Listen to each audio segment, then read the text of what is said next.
Hi ಎಲ್ಲರಿಗೂ ನಮಸ್ಕಾರ. Sai healthy ಕಿಚನ್ಗೆ ಸ್ವಾಗತ. ನಾನು ಒಂದು ಹೆಲ್ದಿ ಆ್ಯಂಡ್ ಟೇಸ್ಟಿ ಮೂಲಂಗಿ ವಡ ಮಾಡ್ತಾಯಿದ್ದೀನಿ. ವಡ ನಿಮಗೆ ಇಷ್ಟ ಆದಲ್ಲಿ ಒಂದು ಲೈಕ್ ಮಾಡಿ, ಶೇರ್ ಮಾಡಿ, ಕಮೆಂಟ್ ಮಾಡಿ ಮತ್ತು ನಮ್ಮ ಚಾನಲ್ಗೆ ಸಬ್ಸ್ಕ್ರೈಬ್ ಆಗಿ. ನೋಡಿ, 2 ಮೂಲಂಗಿ ತಗೊಂಡಿದ್ದೀನಿ. ಈ ಮೂಲಂಗಿನ ಸಿಪ್ಪೆ ಸುಲ್ಕೊಳ್ಬೇಕು.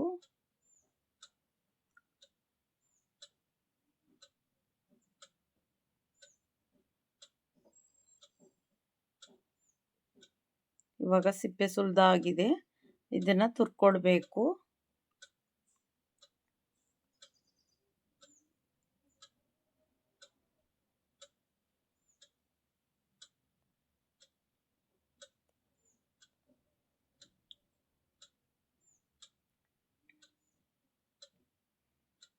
ಇವಾಗ ಇಷ್ಟು ತುರಿ ಸಿಕ್ಕಿದೆ, ಮೂಲಂಗಿ ತುರಿ.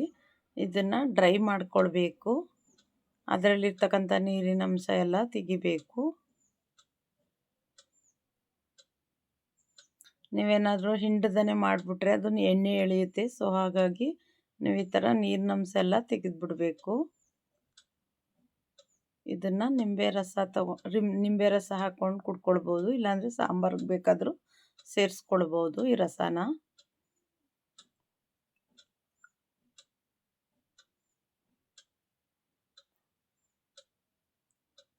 ಇವಾಗ 1 ಬೌಲಷ್ಟು ಕಡಲೆ ಹಿಟ್ಟನ್ನ ಸೇರಿಸ್ಕೊಳ್ತಾ ಇದ್ದೀನಿ. ಅದಕ್ಕೆ ಅರ್ಧ ಬೌಲಷ್ಟು ಅಕ್ಕಿ ಹಿಟ್ಟನ್ನ ಸೇರಿಸ್ಕೊಳ್ತಾ ಇದ್ದೀನಿ. ಜೀರಿಗೆ 1 ಸ್ಪೂನಷ್ಟು, ಮತ್ತು ಕೊತ್ತಂಬರಿ ಮತ್ತು ಸಬ್ಬಸಿಗೆ ಸೊಪ್ಪು 2 ಒಟ್ಟಿಗೆ ಹಾಕಿದ್ದೀನಿ. ಮತ್ತು ಕಾಶ್ಮೀರಿ ಚಿಲ್ಲಿ ಪೌಡರ್ ಮತ್ತು ಹಳದಿ ಪೌಡರ್, ರುಚಿಗೆ ತಕ್ಕಷ್ಟು ಉಪ್ಪು ಸೇರಿಸ್ಕೊಂಡು, ನೀರೇನಾದರೂ ಸೇರಿಸಬಾರ್ದು ಇದಕ್ಕೆ. ಅದರಲ್ಲಿರ್ತಕ್ಕಂಥ ನೀರಿನ ಅಂಶನೇ ಸಾಕು. ಚೆನ್ನಾಗಿ ಮಿಕ್ಸ್ ಮಾಡ್ಕೊಳ್ಬೇಕು.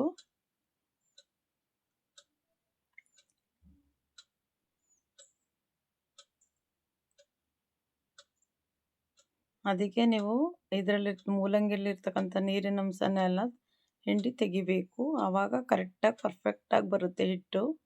ನೀವೇನಾದರೂ ನೀರು ಸಮೇತ ಮಾಡಿದ್ರೆ ತೆಳುವಾಗಿಬಿಡುತ್ತೆ. ಆವಾಗ ಜಾಸ್ತಿ ಹಿಟ್ಟು ಹಾಕಬೇಕಾಗುತ್ತೆ. ಹಿಂಡ್ಬಿಟ್ಟೆ ಮಾಡ್ಕೊಳ್ಬೇಕು ನೀವು. ನೋಡಿ, ಇವಾಗ ಎಣ್ಣೆನ ಕಾಯಕ್ಕೆ ಇಟ್ಟಿದ್ದೀನಿ. ಒಂದೊಂದೇ ವಡೆ ಥರ ತಟ್ಟಿ ಹಾಕ್ಕೊಳ್ಬೇಕು. ತುಂಬ ಟೇಸ್ಟಿಯಾಗಿರುತ್ತೆ. ನೀವು ಒಂದು ಸರಿ ಮಾಡ್ಕೊಂಡ್ರೆ ಸಾಕು, ಮತ್ತೆ ಮತ್ತೆ ಮಾಡ್ಕೊಳ್ತೀರಾ, ಅಷ್ಟು ಟೇಸ್ಟಿಯಾಗಿರುತ್ತೆ.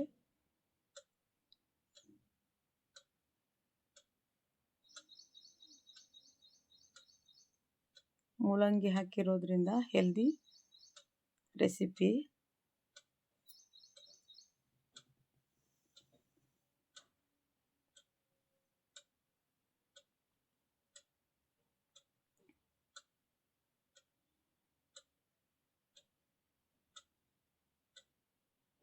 ಕಾಳುಗಳೆಲ್ಲ ನೆನೆಸಿ ಮಾಡೋ ಬದಲಾಗಿ ಈ ಥರ 2 ಮೂಲಂಗಿ ಇದ್ದರೆ ಸಾಕು, ಹೆಲ್ದಿ ರೆಸಿಪಿನ ಮಾಡ್ಕೊಳ್ಬೋದು.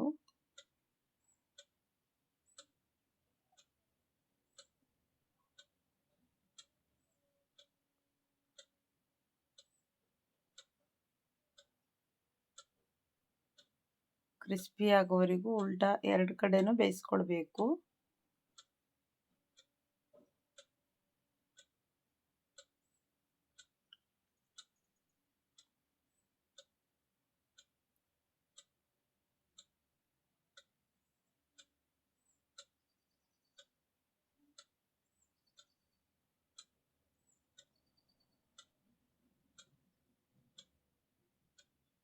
Healthy and tasty vada ready ಆಯಿತು.